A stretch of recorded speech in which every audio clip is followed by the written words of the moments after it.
and nothing is greater than challenge. Good evening, our respected jury members, my co-participants, and my friends. Myself, Abhiranjan, and my friend Abhisek would like to give you a brief on the various organizational and management challenges and how to meet them.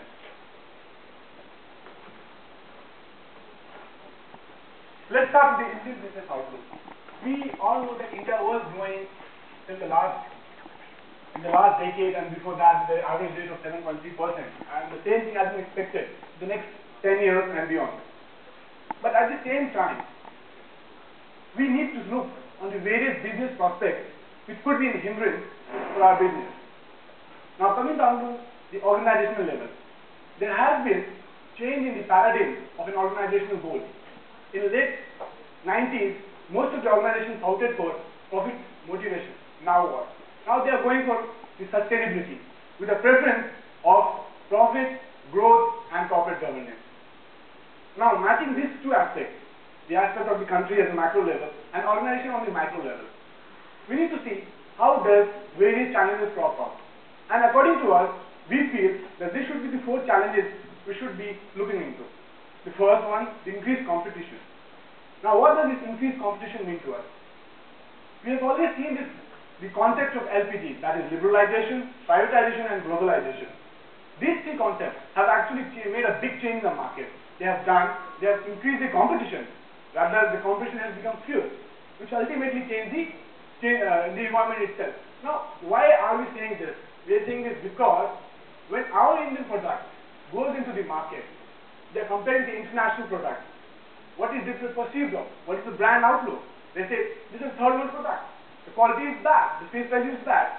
Now, this is what is the biggest challenge we feel should be attacked first. How do we do it? What has to be done?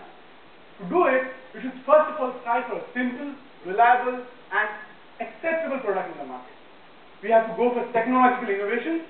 We have to have cost with value and minimize rate tapism and increase flexibility. Now, there could be a lot of ways to get to those points, but we wanted to highlight some of those things from our point of view. Now, we have used a concept called trickle down and fire up. What does that mean? It means we have a mass. We have mass of assets in terms of resources. We have our ITs, we have IMs, that is a big chunk of talent pool. We feel that the organization, the CIM, the CII should collaborate with all these institutes, use their mind to create new innovation, come up with new ideas. At the same time, all the companies, as government is giving subsidies to promote research and R&D, all companies should increase their percentage of their budget in research sector. There are some radical ideas which we thought should be there, that all these institutes at the college level should have a quality management system as a basic core subject. Because a person comes out of the college, goes down to the organization, he has a manual of ISO 9000, which is no matter to him. But when he comes out with a basic knowledge, he has something to learn. Now comes into why we are talking about investment in second-tier cities. Yes, we are fighting with Philippines, we are fighting with Vietnam. Our ITs, our BPOs are going there. We have reduced the cost. I think going down to the second-tier cities will really help us in reducing the cost, because the cost of living comes down, so that the company can offer a lesser salary to them, and the problem is tackled.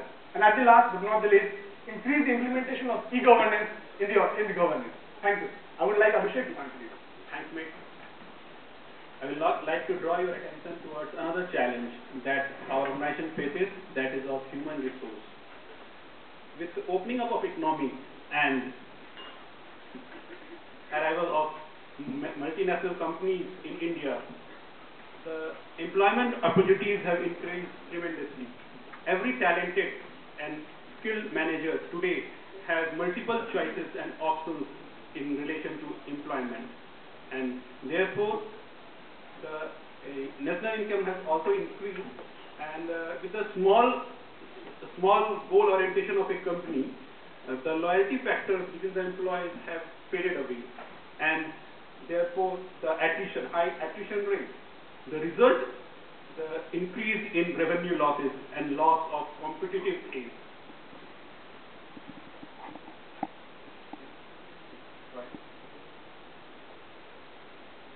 This slide gives us a glimpse of the attrition rate in various sectors in business scenarios.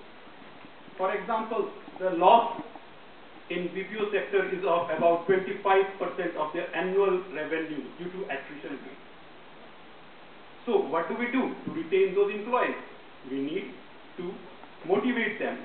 We need to increase their job satisfaction. We need to create a sense of ownership and belongingness within the employees. We need to increase the brand image of our company. Our suggestions to implement those are through job enrichment, job enlargement, and job rotation. Categorically, I can say that cross-functional responsibility will motivate them. Then the other factors are give them recognition for good work, give them space to grow, and moreover transparency. A misfit should be avoided. We should match the skill with the job. And moving on, I would like to now talk about the rural aspect. Today, in our political corridors and corporate boardrooms and families, we talk about rural-urban subdivision. Okay. Then the Gini factor over here, the Gini coefficient over here shows that the inequality which is in the income level of our population, there is a popular notion that the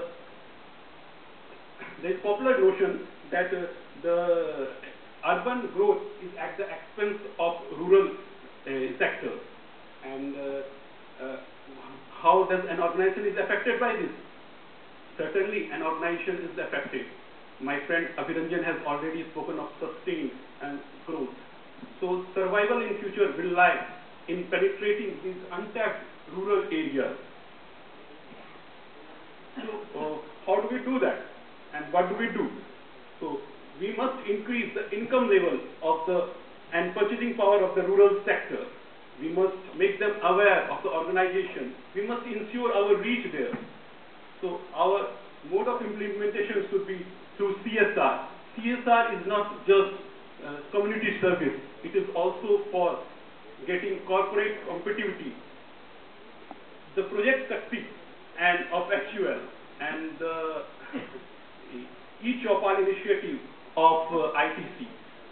Then there was HP's e-inclusion near some villages in Bangalore, and then the Purity of HUL again. These were examples of good corporate social responsibility. Moving over.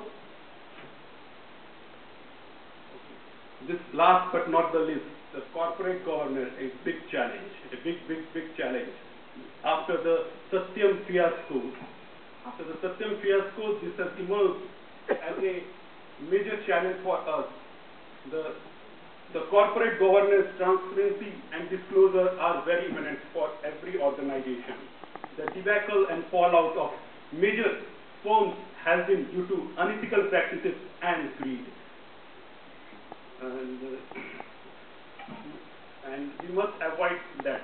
I will like to conclude my presentation by the following statement of Charles Darwin. It is not the strongest of the species that survives, nor the intelligent one, but the one most responsive to change.